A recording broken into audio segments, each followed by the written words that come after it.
រៀបសួរនាងខ្ញុំជាគ្រូនិស្សិតឈ្មោះឡុងសុភួងថ្ងៃនេះដែរនាងខ្ញុំសូមមកបកស្រាយក៏ដូចជាសង្ខេបនៅមេរៀនមុខវិជ្ជា Learning Assessment ដោយបង្រៀនដោយលោកគ្រូកេងចន្ទថានៅក្នុងនេះដែរនាងខ្ញុំសូមសង្ខេបនៅចំណុចទី2 Summative Based Formative Assessment ឬយើងអាចហៅម្យ៉ាងទៀតបានថាការវិតម្លៃតាមដំណាក់កាលដោយផ្អែកលើការវិតម្លៃបញ្ចប់សម្រាប់មេត្តាថ្ងៃនេះដែរនាងខ្ញុំមាន4ចំណុចទី1និយមន័យទី2ប្រភេទនៃការវិតម្លៃតាមដំណាក់កាលដោយផ្អែកលើការវិតម្លៃបញ្ចប់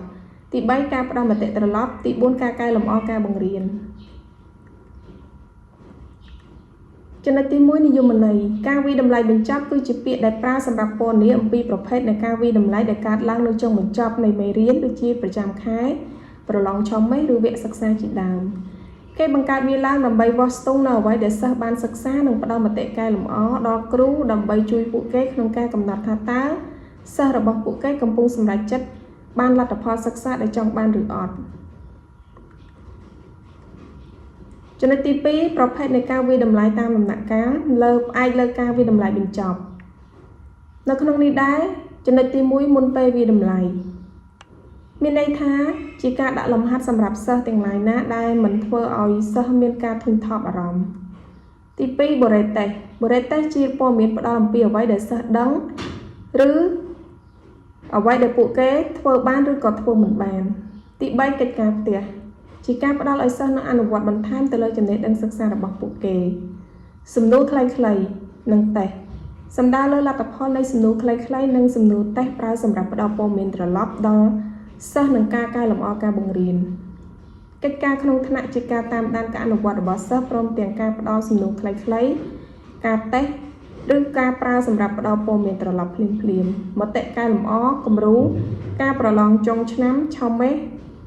ឬឧបករណ៍ Digital ជាដើម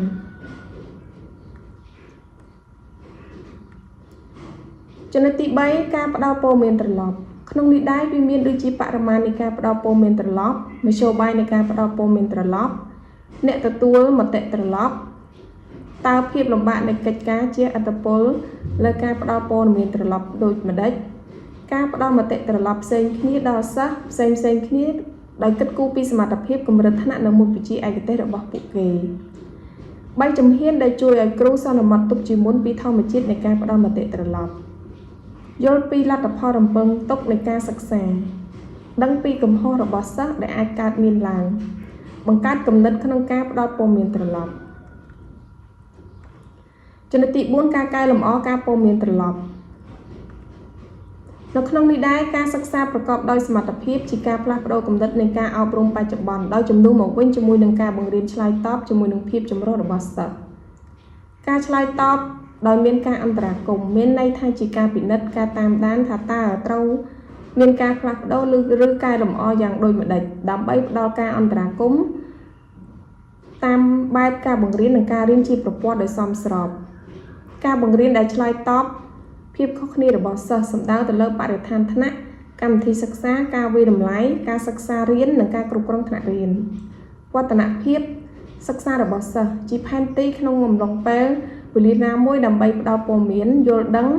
របស់សិស្សនិងឆ្លើយតបនឹងការកែលម្អនៃការបង្រៀនគំរូការបង្រៀនសារចុះសារឡើងច្រើនដងមានន័យថាជាការសួរសំណួរផ្ទាល់មាត់ទៅកាន់សិស្សទាំងក្នុងថ្នាក់ក៏ដូចជាសញ្ញាកិច្ចការចាប់ដៃគូជាដើមដើម្បីចែករំលែកនូវបទពិសោធន៍គ្នាវិនិច្ឆ័យចំណាត់ថ្នាក់ចឹងនៅក្នុងការសង្ខេបនៃការវិតម្លៃតាមដំណាក់កាលដោយផ្អែកលើការវិតម្លៃបញ្ចប់នាងខ្ញុំសូមចប់តែត្រឹមនេះសូមអរគុណ